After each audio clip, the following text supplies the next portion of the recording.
אדון עולם אשר מלך בטרם כל יציר נברא, לעת נעשה בחפצו כל, אזי מלך שמו נקרא, אזי מלך שמו נקרא.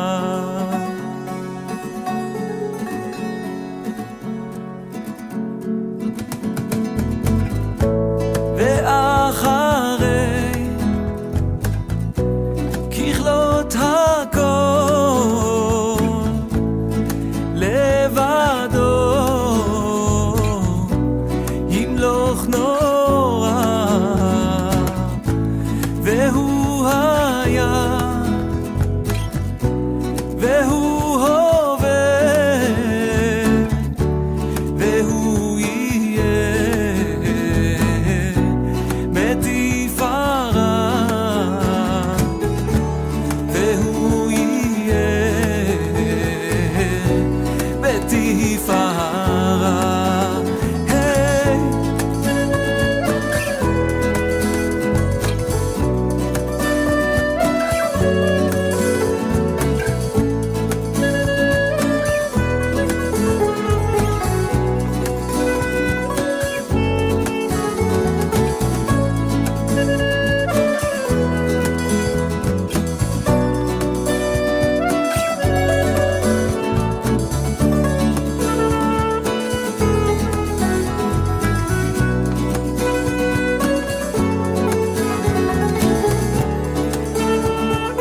יתגדל ויתקדש שמר חבל אמן ועל מה דיברה ברכותי בחמליך מחולתי ושמח ולגנה בקרב משיחיה בחייכון וביובכון ובידכון בית ישראל בעגלה ובזמן קריב אמן יחס מרחבה מברעני על תלמד על מאיה במרו אמן במרו אמן במרו אמן במרו אמן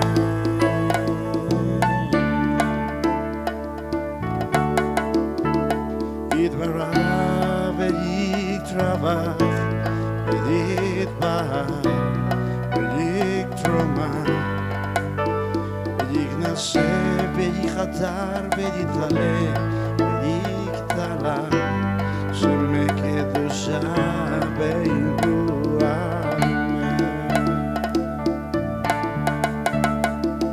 להעמיד כל ברכתה שירת מזבחתה ונחמתה להמירם בעלמא במרו אמן במרו אמן במרו אמן במרו אמן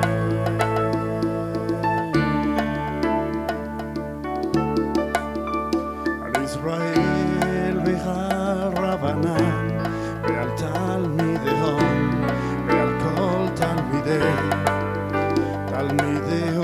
דעסקים באוידייתא קדישא ובאתרי אדם בדיבי חולתה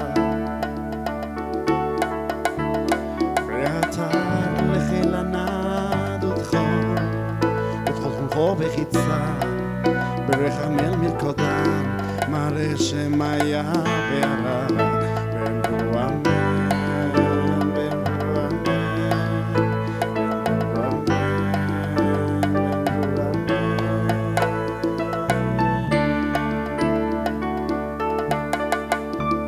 יחשלם הרע משמיה חיים בחץ זבה בישועה ונחמה בחץ זבה ורפואה וסגולה וסליחה בכפרה ברחבה בהצלה לחשלם הרע משמיה חיים בחץ זבה בישועה ונחמה בחץ זבה ורפואה וסגולה וסליחה בכפרה ברחבה בהצלה לנו דרכו לעמוד ישראל באמרו אמן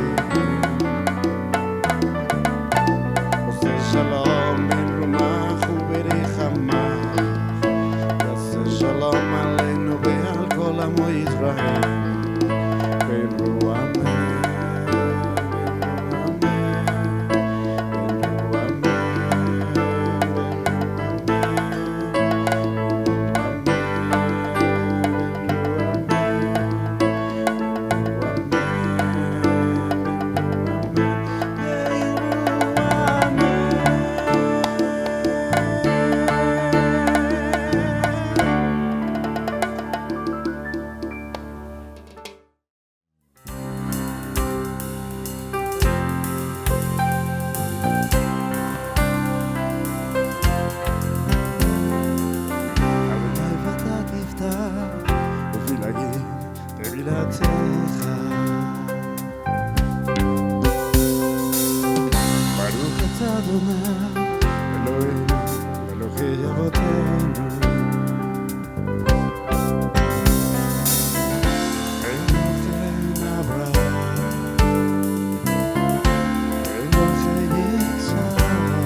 ויחי בניסו אהרון, ויאמר משה,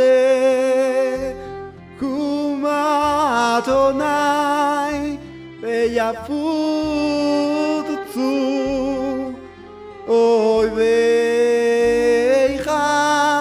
וינזו משניך מפניך, אם מציון תצא תורה ודבר אדוני מירושלים, ברוך נתן תורה ומחמוד ישראל בקדושתו.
Shabbat Shalom.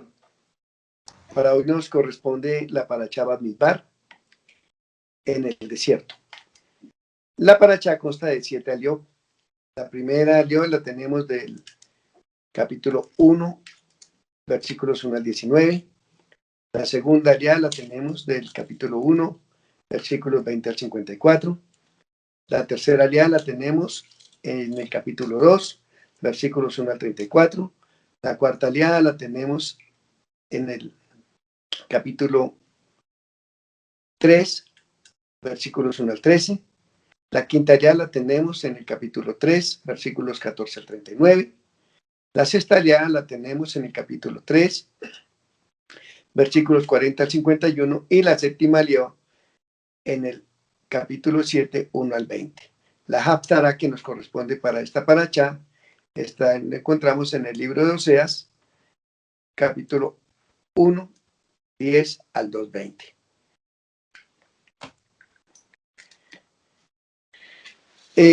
Vamos a empezar a mirar las diapositivas.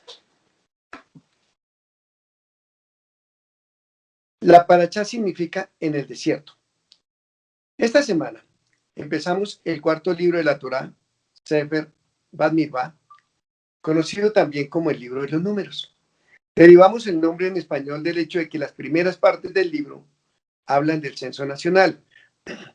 El significado de Bamidbar en hebreo es mucho más rico y más complejo.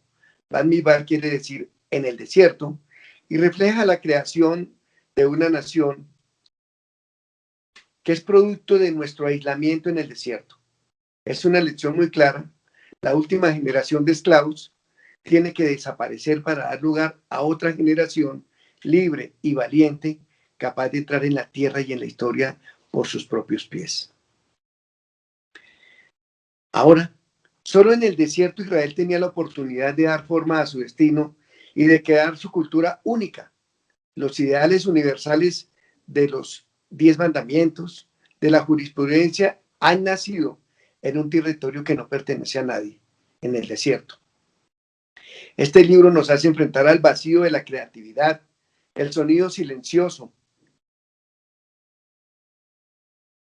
del desierto, donde realmente la tierra no es de nadie. Es una lucha personal y es una lucha de grupo. La lucha de hacerse socio y copartícipe con el Eterno en el acto de la construcción nacional y personal. El Sefer Bamidbar es la historia de cómo, y con nada más que con fe en el Eterno, hemos dado al mundo el concepto de civilización humana y nada fue igual después de resistir los 40 años del desierto. Tengamos en cuenta que Israel es un pueblo que ha estado toda la vida, que todos los pueblos pequeños terminaron, desaparecieron, pero Israel prevaleció. Es en el desierto donde nos enteramos de que una vida de éxito es una en la cual hay equilibrio entre los detalles y las ideas entre la teoría y la práctica. Este libro humilde nos da el remedio contra la extendida enfermedad del chauvinismo o de creer que somos mejores. Tal vez una de las grandes lecciones de este libro es que aunque cada persona y cada cultura sea única, la grandeza de esta simboliza por nuestra capacidad de traducir lo único en universal. También podemos ver en Bamidbar que nos habla que el desierto exige que nos escuchemos entre nosotros y aprendamos que el libro plantea la resistencia a escapar a la libertad y la tendencia a quedar encerrados en construcciones y estructuras prefabricadas, sostenidas por pretextos conformistas, porque en el desierto implica asumir la responsabilidad y abandonar el lugar de confort. El desierto obliga a construir en la nada o a hacernos cargos de lo que vendrá. Por eso el Señor nos tiene que llevar muchas veces a un desierto, para hacer de nosotros realmente, para encontrarnos a nosotros mismos. Porque cuando estamos en el confort, cuando estamos en la comodidad, nos perdemos, nos olvidamos de que el mundo es grande, de que hay cosas que nos esperan, de que hay retos a los que nos debemos de enfrentar. Es la sabiduría del desierto la que transforma la vida urbana en las lecciones de soledad para los que viven en el mundo de responsabilidades. Nos enseña que una vida de éxito necesita la mezcla de lo privado y lo público, de lo social con lo personal. Nosotros no podemos encerrarnos en un desierto a nosotros mismos. Este libro trata especialmente acerca de los años de travesía del pueblo de Israel por el desierto. Desde el segundo año del éxodo de Misraim hasta el 40º año, hasta el año 40, en que acampan en los llanos de Moab, al este del Jardín, previo a su ingreso a la tierra prometida, nuestros sabios llaman el libro de los censos por los distintos censos de los que hace referencia. Nuevamente destaca en este libro la obra y la personalidad del gran Moshe, quien tras de haber sacado al pueblo de la esclavitud de Egipto, lo organiza socialmente y lo conduce hasta las puertas mismas de la tierra prometida. Moshe es el gran líder, mediador y estadista de aquel que siempre está dispuesto a salir en defensa del pueblo ante Hashem a cualquier costo, motivado por su gran amor a Israel. Ahí podemos entender las 3 veces que ayunó 40 días para que la ira del Eterno por causa del pecado de Israel se calmara. Podemos mirar la próxima diapositiva. Podemos leer en Bamidbar 1 que dice: toma el censo de toda la congregación y de los hijos de Israel por sus familias, por las casas de sus padres, con la cuenta de los nombres, todos los varones por sus cabezas, de 20 años para arriba, todos los que pueden salir a la guerra en Israel, los contaréis tú y Aarón por sus ejércitos. Pero, ¿cuál era la finalidad del censo si apenas 7 meses antes los había contado? Rachi dice que los actos de contar en la Torá son gestos de amor por parte del Eterno, debido a que ellos, los hijos de Israel, les son queridos. El Eterno los cuenta a menudo, los contó cuando estaban a punto de salir de Misraim, los contó después del becerro de oro para establecer cuántos quedaban. Y ahora que estaba a punto de hacer que su presencia descansara sobre ellos con la inauguración del Mishkan, los contó nuevamente. Así que aprendemos que cuando el Eterno inicia un censo de los israelitas, de su pueblo, es para demostrar que nos ama. Una persona en la multitud se vuelve anónima, su conciencia silenciada, pierden un sentido de responsabilidad personal. De ahí la importancia de una característica notable del judaísmo, su insistencia en los principios como ninguna otra civilización antes, sobre la dignidad y la integridad del individuo.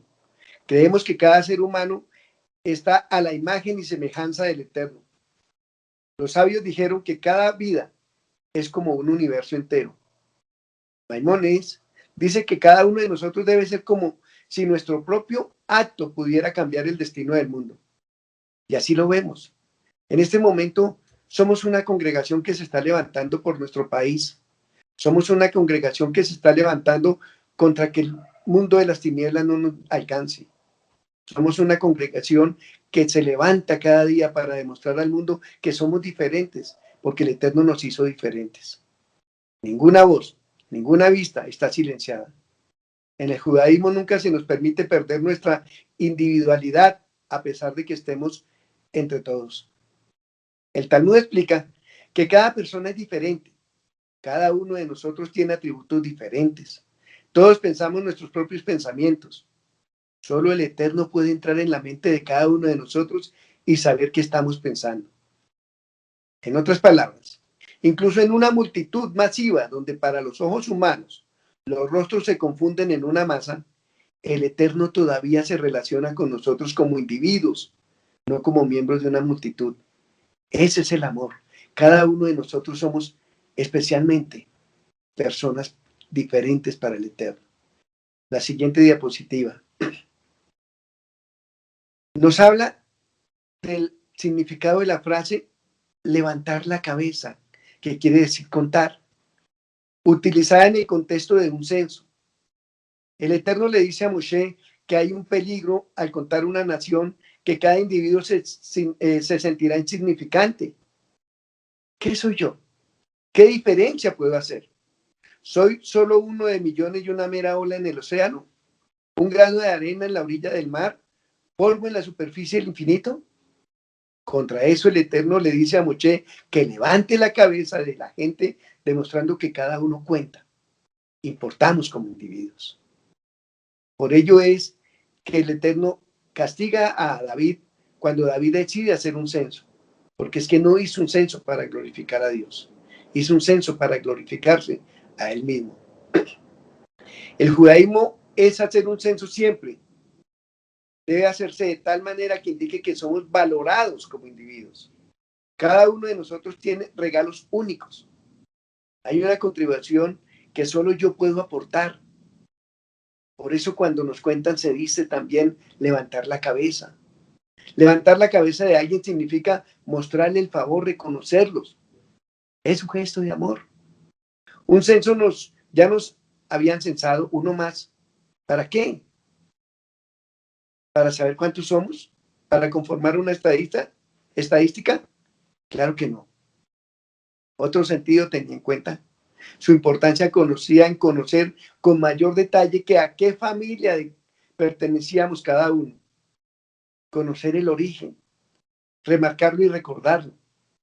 Las cifras no nos harán correr el foco identitario y la importancia de los nombres cobra valor. Cada uno identificado con sus padres, con sus tribus, con su nombre, y todos y cada uno cuenta en todo. Por eso Yeshua nos dice, yo sé de dónde vengo. Y la importancia de esas genealogías es saber de dónde venimos y para dónde vamos. Contamos en todo. Cada individuo tiene su propia identidad y sin embargo se trata de la conformación del pueblo de Israel.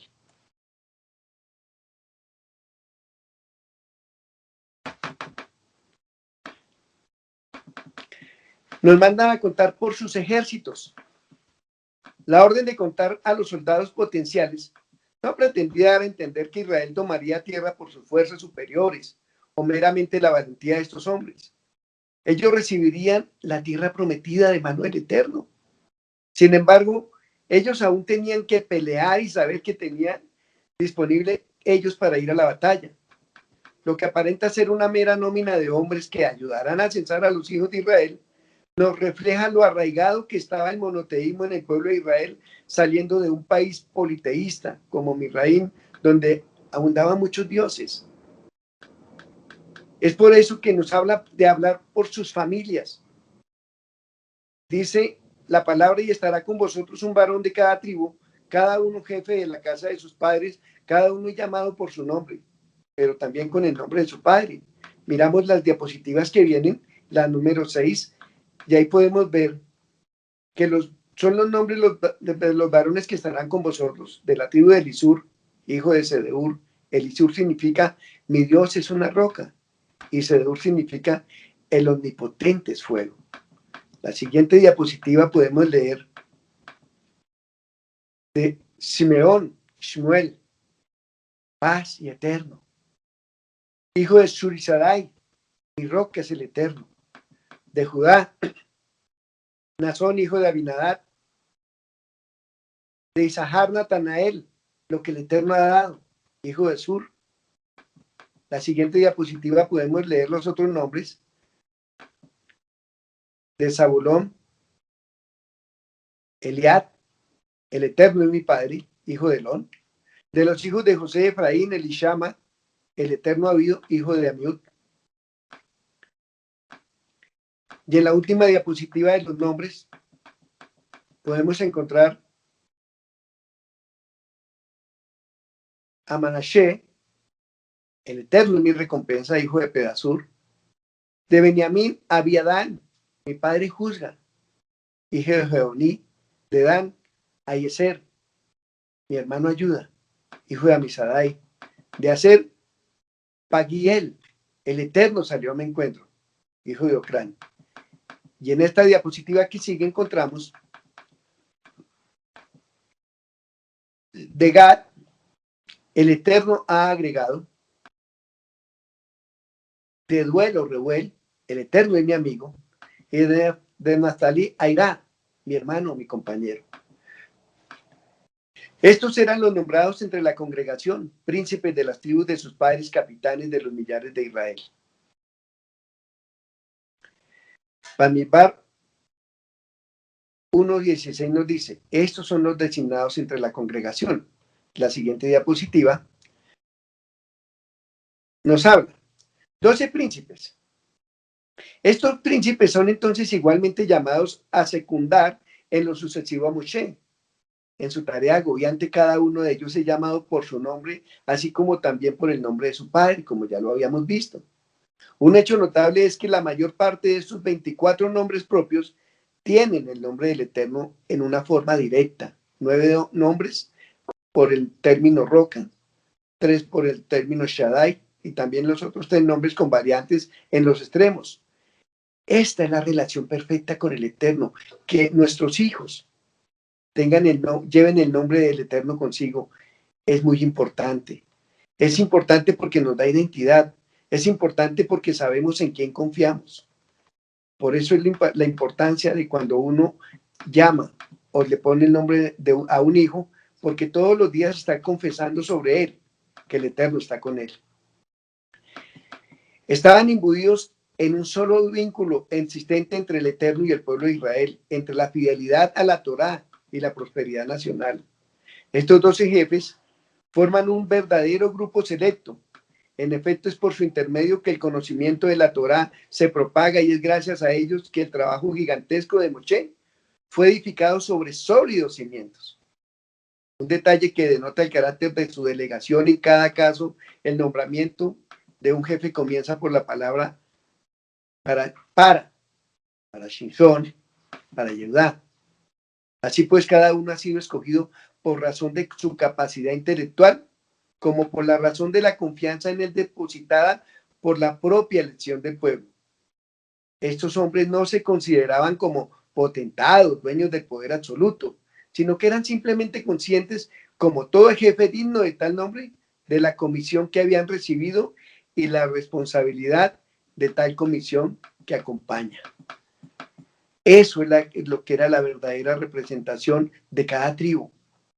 Al estar preparados como ejército, también nos da a entender un orden explícito en el nombramiento, el de la disciplina y el orden. Para llegar a la conquista, no se presentarían como una horda de esclavos que escaparon de sus amos, sino como un cuerpo sólido, obediente a las consignas respetuosas de las órdenes y de la Torá. Asimismo, podemos encontrar una genealogía precisa cuyas grandes líneas la tradición ha conservado.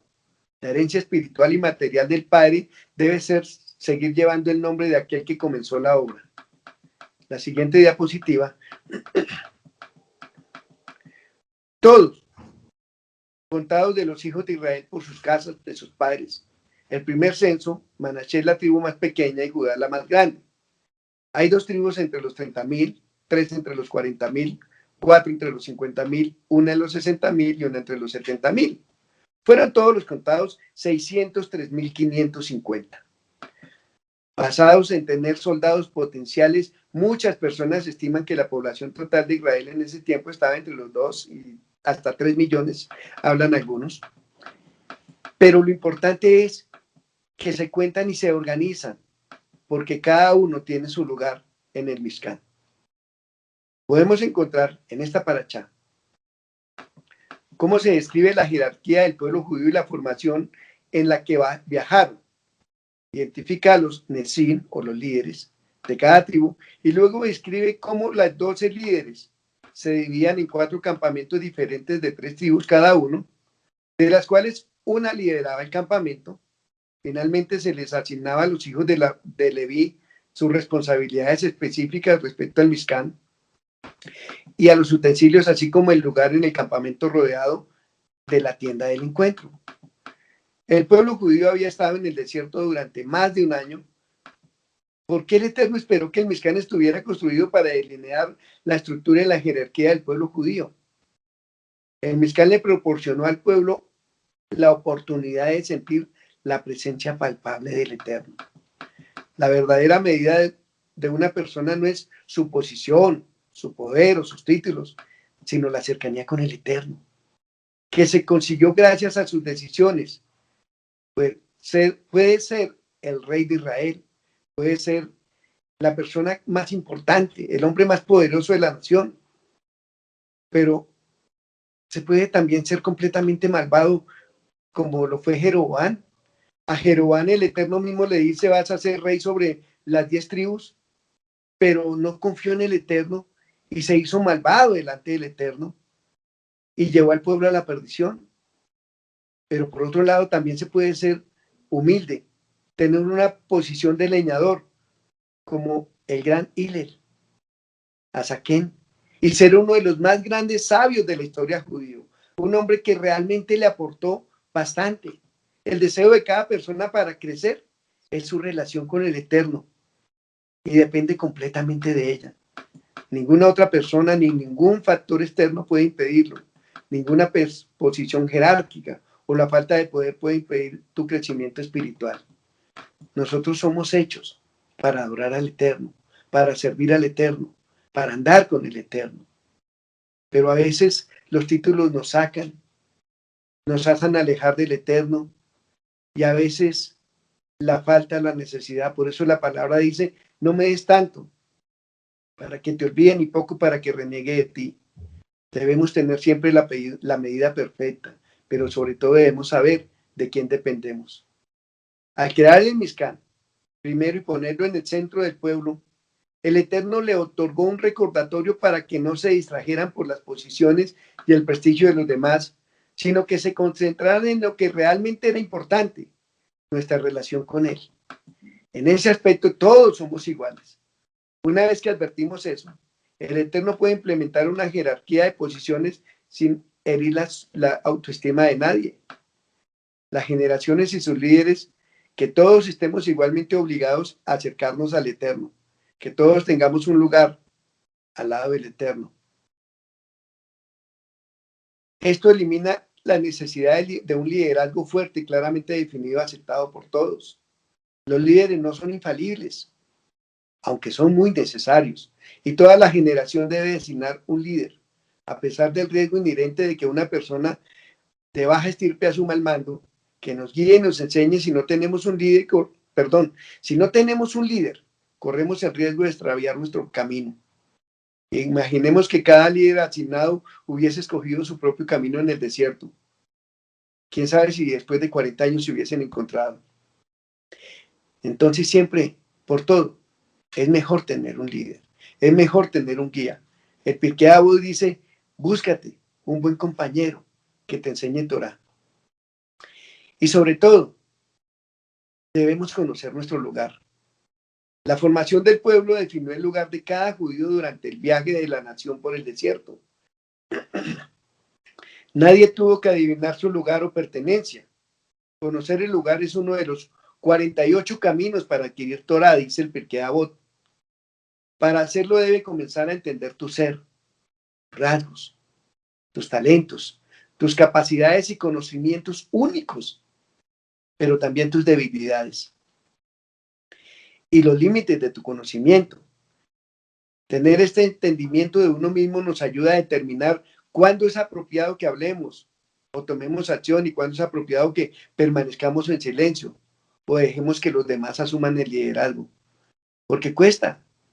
Todos queremos tener liderazgo, todos queremos tener más cosas y todos decimos, no, es que si yo tuviera el lugar del rabino en nuestro caso, pero queremos todo tener lo que se muestra y lo que sufren por dentro y la carga que tienen que llevar.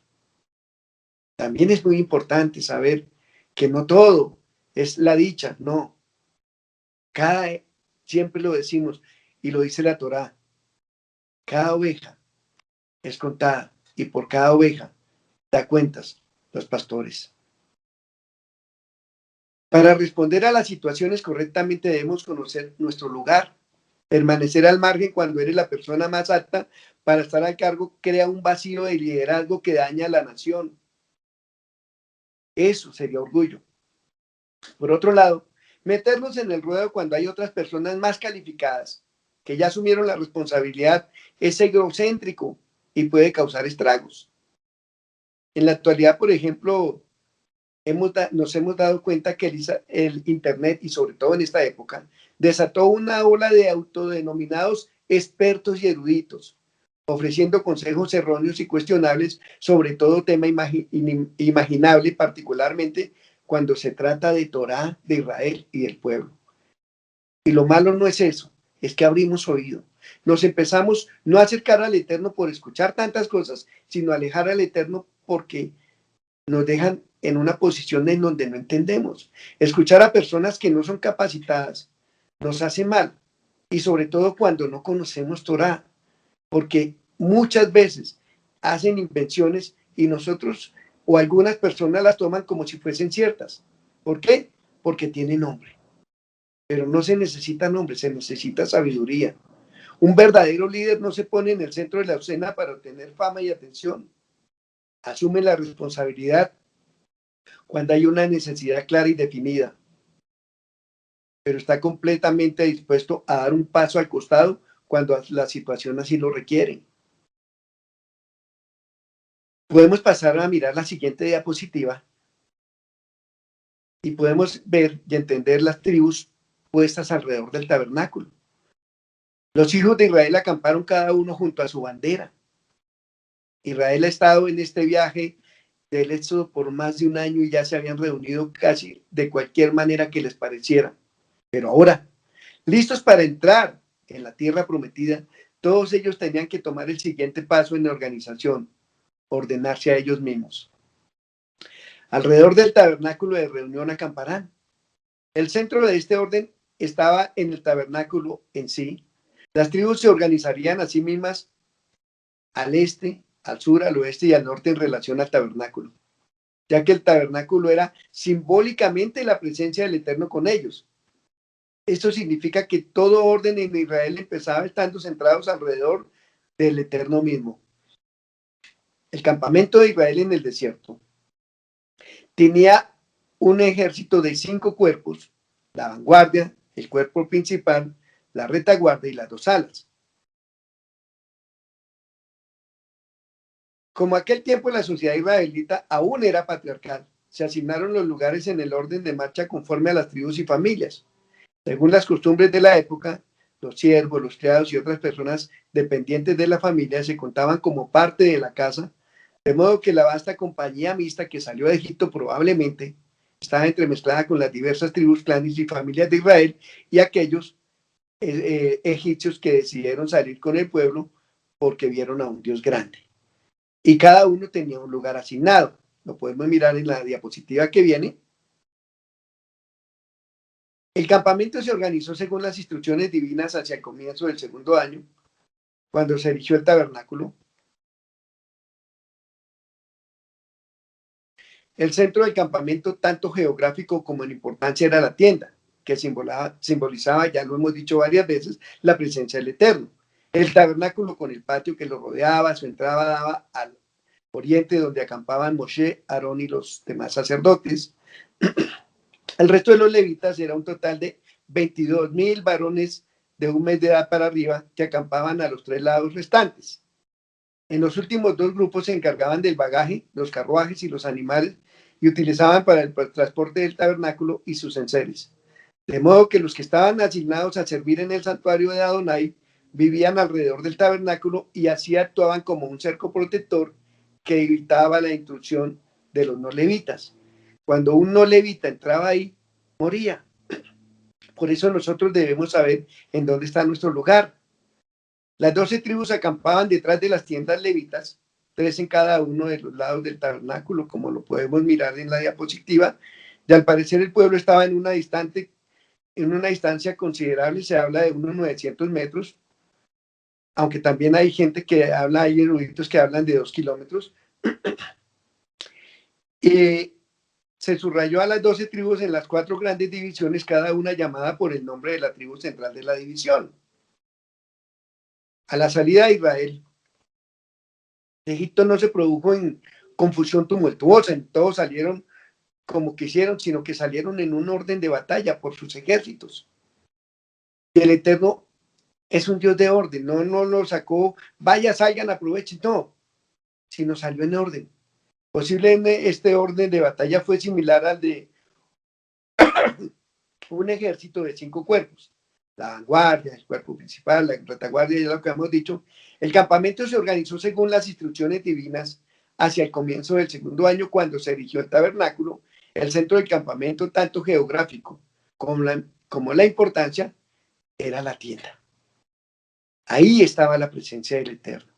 Ahí podíamos ver la nube de gloria.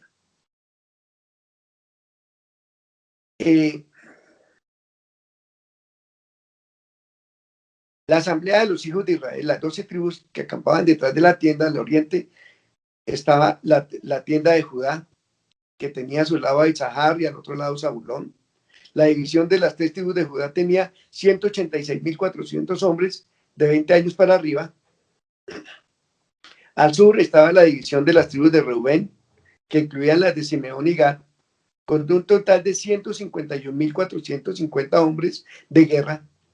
Tanto en estas divisiones del oriente y la del sur como la de los levitas, descendían de Jacob por medio de Lea y su criada Silpa. Al occidente se encontraba la división de las tribus de Efraín, flanqueada por Manasés y Benjamín y todos los descendientes de Raquel, en un total de 108.100 hombres para el ejército. Finalmente al norte acampaba la división de las 3 tribus de Dan, con Asher y Neftalí, 157.600 hombres de guerra, cada uno detrás de su bandera. Pero aquí vemos otro concepto, es el concepto de la bandera. La bandera y su símbolo distintivo es, aunque no lo crean, absolutamente judío.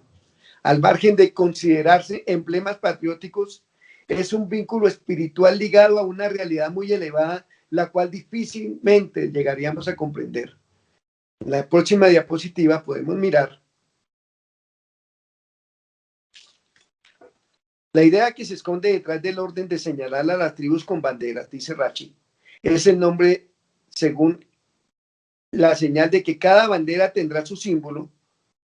Una tela colorida penderá de él, el color de uno no es como el color del otro. El tono de cada uno como el color de su piedra, la que estaba fijada en el pectoral del Cohen Gadol. De esta manera cada uno podía identificar su símbolo. Vemos claramente que existe una estrecha relación entre las tribus y su representación en el santuario a través del pectoral del Cohen. Rachi dice que la manera de que cada uno podía identificar su bandera era observando la piedra correspondiente a su tribu en el pectoral del Cohen.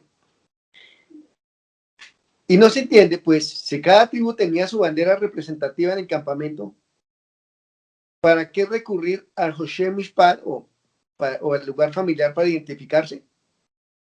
Tenemos que decir que la identificación a que se refiere Rachi no era para saber dónde vivían y no equivocarse de carta, sino para reconocer sus cualidades internas y estar al tanto de su potencial espiritual a cada momento, tal como lo que representaba el símbolo de la tribu.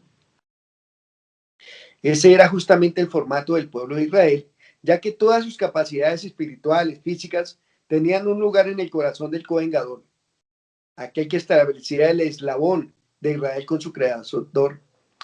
Esta idea no concluye ahí, pues también su posición alrededor del tabernáculo era determinante y sin ella no se podía avanzar por el desierto.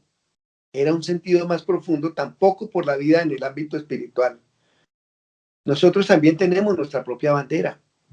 En la siguiente diapositiva podemos leer en el libro de Isaías, capítulo 11, 10, acontecerá en aquel tiempo que la raíz de Israel, la cual estará puesta por pendón a los pueblos, será buscada por las gentes y su habitación será gloriosa. Hoy también somos un ejército dispuesto para la guerra en Yeshua. Hoy sabemos en dónde está nuestro estandarte. Hoy sabemos cuál es nuestra bandera. En la segunda carta a Timoteo, en el 2, podemos leer, tú pues, sufre penalidades como buen soldado de Yeshua Mashiach. Ninguno que milita se enreda en los negocios de la vida a fin de agradar a aquel que lo tomó por soldado. Nosotros somos contados dentro del pueblo de Dios. Somos victoriosos, nos da la victoria contra la carne, nos da la victoria contra el mundo, contra el enemigo, contra las huestes de maldad. Nuestras batallas son batallas de luz contra las tinieblas y del bien contra el mal. Todos tenemos un enemigo o enemigos a vencer. No podemos vencerlo solos, necesitamos la ayuda del Eterno. En este caso, cuando nosotros buscamos la ayuda del Eterno, la encontramos en la oración. Lo que no conseguimos de pie lo conseguimos de rodillas. Dispuesta cada cual a, dispuesto cada cual a su altar, debe estar activada constantemente hacia el trono del Eterno. Y también debemos tener nuestra bandera en alto, a Yeshua Mashiach. Él es nuestra bandera. Él es nuestro estandarte. Él es quien adiestra nuestras manos para la batalla. Debemos perseverar en la oración sin desfallecer. Y si así como el campamento de Israel era de gran tamaño, las cifras ya sabemos que eran 603,000, se piensa que la seguridad y la eficacia y la configuración del campamento era rectangular o cuadrada. El campamento debía tener límites fijos, pues se habla de entrar y salir de él. También se habla de que tenía puertas. En el libro de Josefo podemos encontrar que habla de caminos que se cruzaban en su libro Las Antigüedades Judías. Y todo esto requería una técnica y una organización para levantarlo rápidamente y poderlo ubicar de nuevo en donde el Señor dijera, con el mínimo de esfuerzo y tiempo. Se suministraban señales para la casa de sus padres como ayuda para que cada uno encontrara su lugar en el campamento. Con la expresión división de las 3 tribus, también significa pendón. Es posible que hubiera marcadores triviales y también enseñas familiares. El gobierno del campamento era muy eficiente. Bajo la dirección teocrática, se nombran jefes sobre decenas, cincuentenas, centenares y millares. Estos eran hombres capaces, temerosos del Eterno, hombres dignos de confianza que no odiaban las ganancias injustas. Bajo su dirección se hizo posible una buena supervisión y mantenimiento, así como un sistema judicial justo. Mediante ellos también se consiguió una comunicación rápida con todo el pueblo. Ciertos toques de shofar señalaban a toda la asamblea o en ocasiones a los jefes de millares en calidad de representación de las tribus que debían presentarse en la tienda de reunión. Un código elaborado con leyes regulaba todo aspecto de la vida en el campamento. Se podía mantener la salud y la pureza del campamento gracias a las diversas regulaciones sanitarias. A los leprosos o cualquiera que tuviera una enfermedad infecciosa o un flujo, o a los que hubieran tocado cadáver, se les excluía del campamento hasta que se pronunciaban limpios. Se enterraban los muertos fuera del campamento y también se echaban las cenizas de las ofrendas quemadas y los cuerpos de ciertos sacrificios, y los cautivos de guerra y los guerreros que regresaban tenían que quedarse en el exterior durante un periodo de purificación. El traslado de este enorme campamento de un lugar a otro también fue una maravillosa demostración de organización. Mientras la nube descansaba sobre el Mishkan, el tabernáculo, el campamento seguía por sí mismo en el lugar, y cuando la nube se alzaba, el campamento partía. Por orden de Adonai acampaban y por orden de Adonai partían, dice el libro de Bamidbar 9, del 15 al 23. En el segundo año, en el mes segundo del mes, el día 23, con el arca del pacto a la vanguardia, partió la primera división de las 3 tribus, encabezada por Judá, seguida de Isahar y Zabulón, y a continuación iban los gersonitas, los meraritas, que llevaban sus porciones asignadas del tabernáculo. Luego la división de las 3 tribus, encabezada por Rubén y seguida de Simeón y Gad. Después de ellos iban los coanitas con el santuario, y seguidamente la división de las 3 tribus de Efraín, por delante de Manaché, Benjamín, y por fin en la retaguardia estaba la división encabezada por Dan, acompañada de Asher y Neftalí, de manera que las 2 divisiones más fuertes y numerosas tomaron las posiciones de la vanguardia y la retaguardia, para no tener sorpresas. Bueno, podemos mirar la siguiente diapositiva. Pero los levitas, según la tribu de sus padres, no fueron contados entre ellos, porque habló Adonai a Moshe diciendo: solamente no contarás la tribu de Leví, ni tomarás la cuenta de ellos entre los hijos de Israel.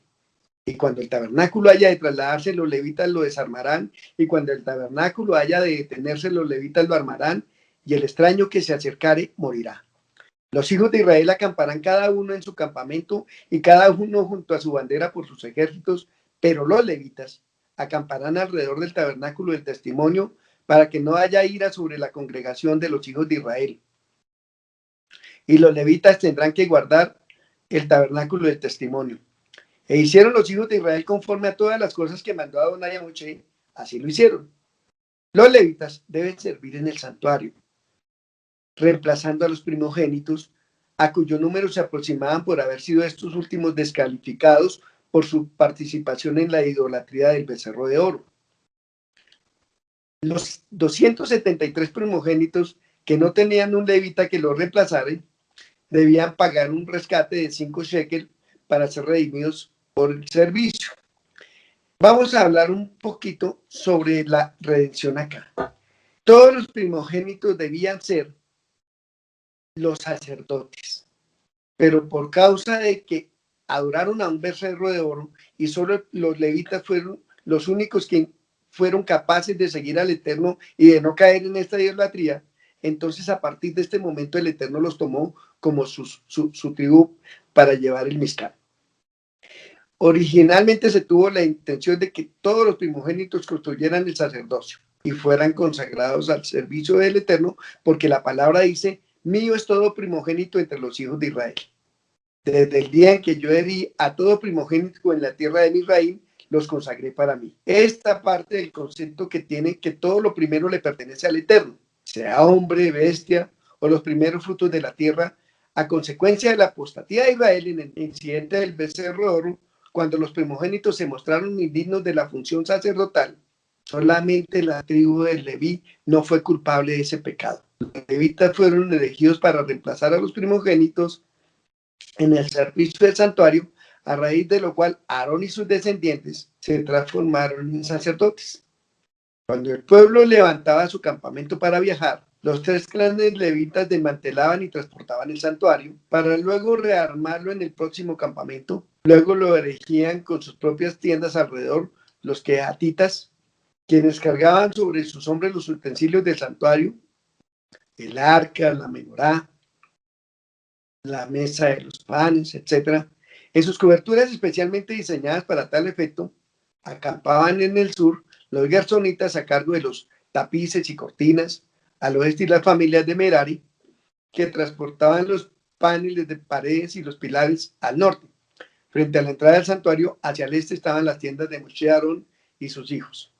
La tribu de Leví, al luchar por un mayor nivel de santidad de una persona, puede verdaderamente aumentar el nivel de la divina providencia que recibe e incluso extender eso a todas las generaciones. Leví, el hijo de Jacob, fue el que más años vivió de todos sus hermanos y fue el que causó el efecto más profundo en su descendencia. La tribu de Leví continuó con las antiguas tradiciones, practicando la Torá. En Israel fue la única tribu entera que no participó en el episodio del becerro de oro.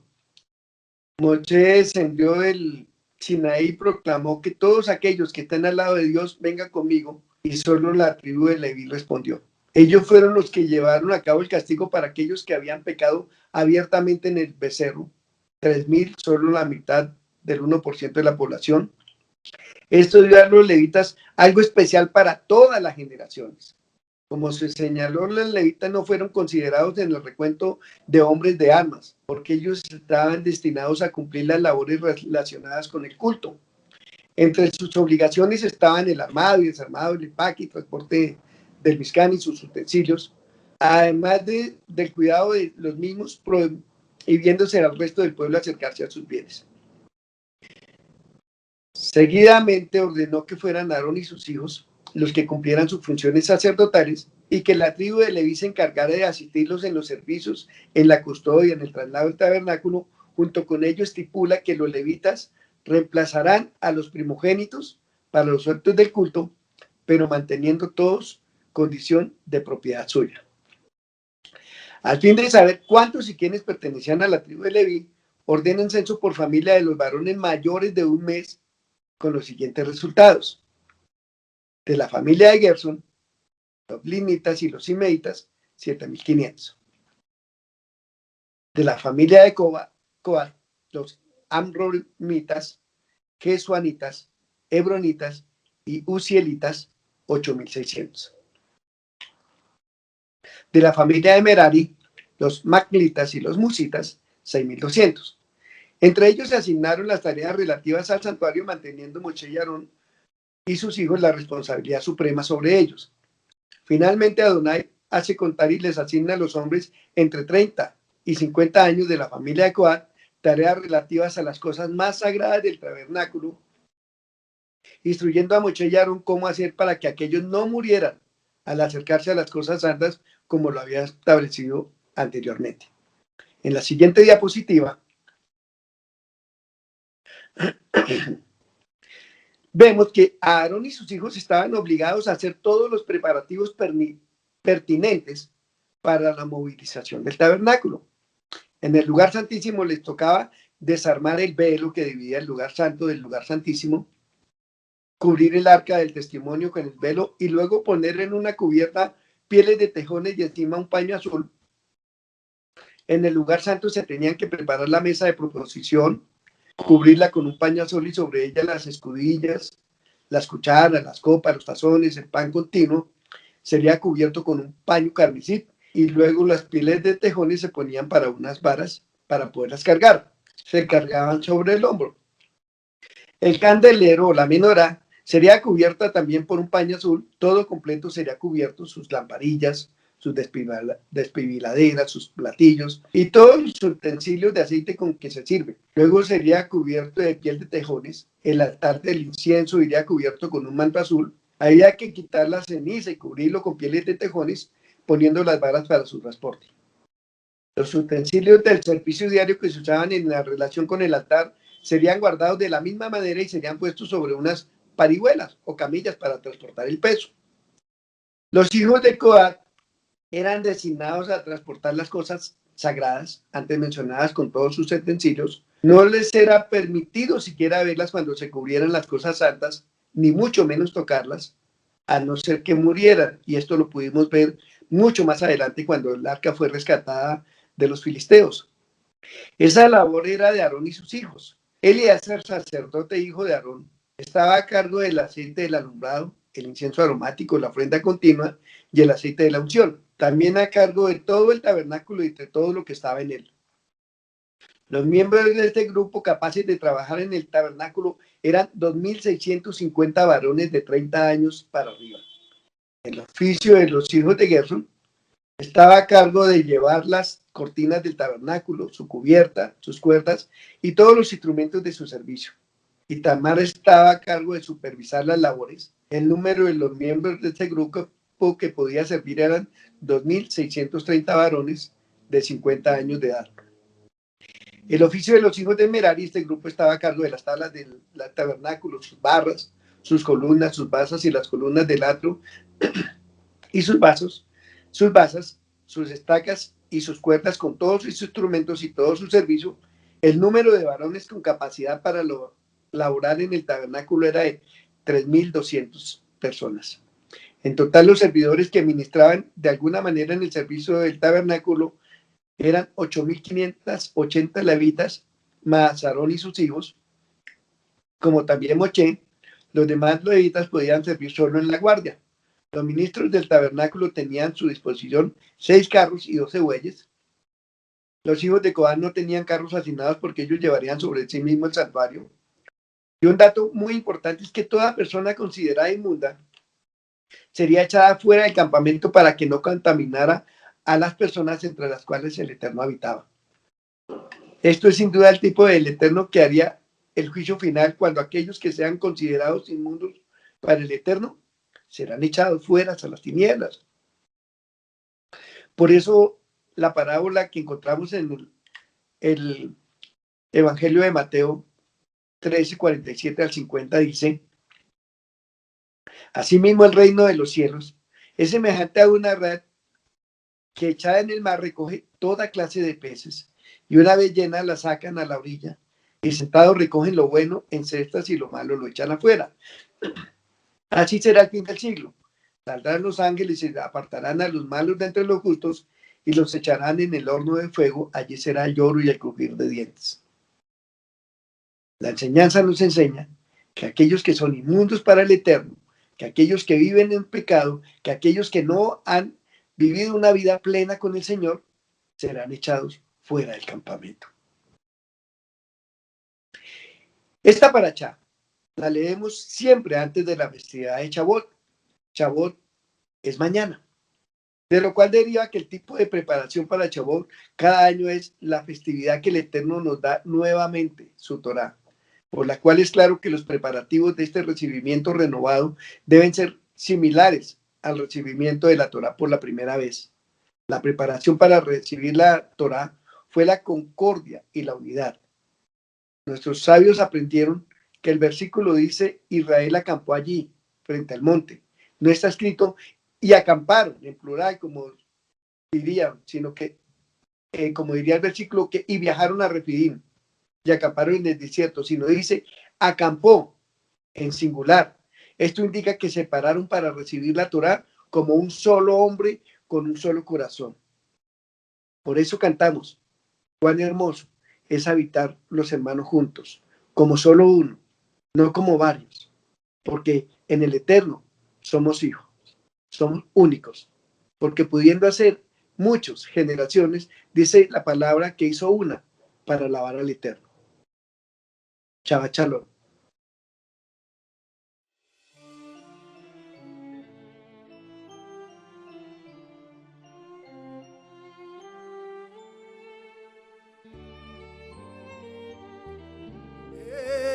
Etzraim, irlama chazigim bach, v'tomecha, meuzar, derachecha, derache noam, v'chol, v'divotecha shalom. Ashivenu Hashem elecha benashuva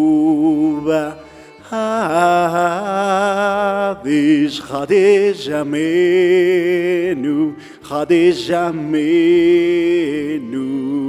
kekedim.